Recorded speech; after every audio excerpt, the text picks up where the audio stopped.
Good morning Sairam. எல்லா சாய் பக்தர்களும் good morning. நாங்கள் சென்னையிலேருந்து வந்தோம். சாய்ராம் ட்ராவல்ஸ் வந்து சேலமில் என் ஃப்ரெண்டு இருக்காங்க, கோல்டு கணபதின்னு சொல்லி. அவங்க ஒரு பேட்சாக போயிட்டு வந்தாங்க. அவங்க வந்து சொன்னாங்க, இந்த மாதிரி சாய்ராம் ட்ராவல்ஸ் நல்லா பண்ணுறாங்க அப்படின்னு சொல்லிட்டு. ஸோ நானும் என் ஒய்ஃபு சென்னையிலேருந்து வந்தோம். ஆனால் ஸ்டார்டிங்லேருந்து இந்த ஸ்பாட் வரைக்கும் எக்ஸ்ட்ராடினரிங்க. அவங்க சர்வீஸ் வந்து சொல்ல முடியல, அந்தளவுக்கு நல்லா இருக்குது. நாங்கள் வந்து இடத்துக்கு டூர் போயிருக்கோம். ஆனால் பட் இந்த ட்ராவல்ஸில் வந்து one to all, time to time மெயினாக பார்த்தீங்கன்னா இந்த ஃபுட்டு அக்காமடேஷன் வந்து எக்ஸ்ட்ராடினரி. இவங்க கொடுத்த ஃபுட்டு அக்காமடேஷன் வந்து எக்ஸ்ட்ராடினரி. நாங்களே யோசித்தோம், என்னடா இது இவ்வளோ ப்ரைஸுக்கு எவ்வளோ அக்காமடேஷன் இப்படி பண்ணுறாங்களே, இவங்களுக்கு எப்படி தான் கட்டுப்படி ஆகுதுன்னு ஒரு டவுட்டும் இருக்குது எங்களுக்கு.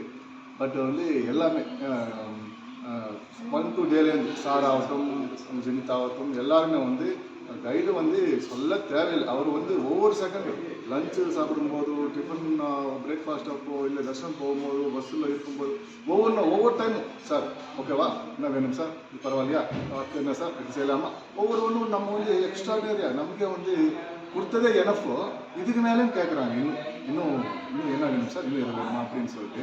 ஸோ சாய்ராம் ட்ராவல்ஸ் வந்து எக்ஸ்ட்ராடினரி. இதில் வந்து எப்படி சொல்லுவாங்க, 100க்கு 100 மார்க்னு சொல்லுவாங்கல்ல, 100க்கு 102 மார்க் கொடுக்கலாம், எக்ஸ்ட்ராவே கொடுக்கலாம். ஸோ சாய்ராம் பக்தரெல்லாம் இது வரணும்னு நினச்சிங்கன்னா சாய்ராம் ட்ராவல்ஸில் கண்டிப்பாக கான்டாக்ட் பண்ணுங்க. Super. Thank you sir. Thank you sir. Thank you so much.